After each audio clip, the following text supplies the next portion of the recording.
Kung isa kang magulang, paano ka magre-react sa ganitong eksena?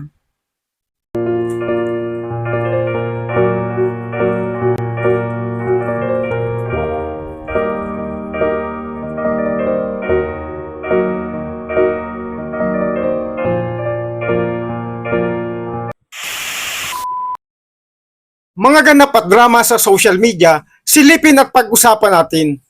Katulad ng isang video na nakatawag sa akin ng pansin.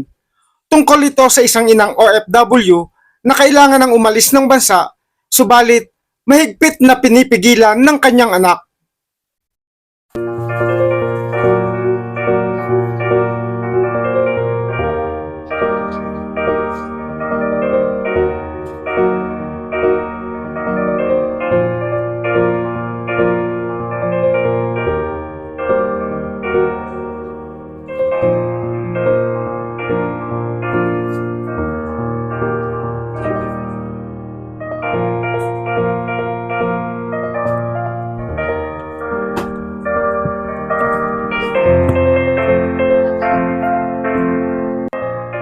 Handang gawin ng magulang ang lahat maibigay lamang ang isang magandang buhay sa kanyang anak.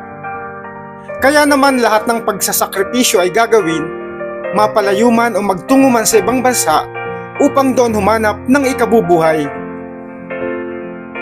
Masakit sa magulang lalo na sa isang ina na mawalay sa kanyang anak. Ang sakit na ito ay lalo pang nadaragdagan kung makikitang pinipigilan ng anak na umalis at ayaw na maiwan siya. Hindi matatawaran ang ginagawang pagsasakripisyo ng mga magulang para sa kanilang anak. Ito ang tunay na pagmamahal na walang hinihintay na kapalit. Kaya naman, bilang anak ay dapat nilang gawin ang tanging inaasam ng magulang. Iyon ay ang lumaking mabuting tao ang anak, nagsisikap sa pag-abot ng kanyang pangarap na siya rin naman ang makikinabang sa huli. Anong masasabi nyo sa video na ito? Paki-follow po ang ating munting page at paki-share ang video na ito. At ating paalala, laging piliin na maging mabuting tao upang ang buhay ay mapanuto. Muli, madramang salamat po.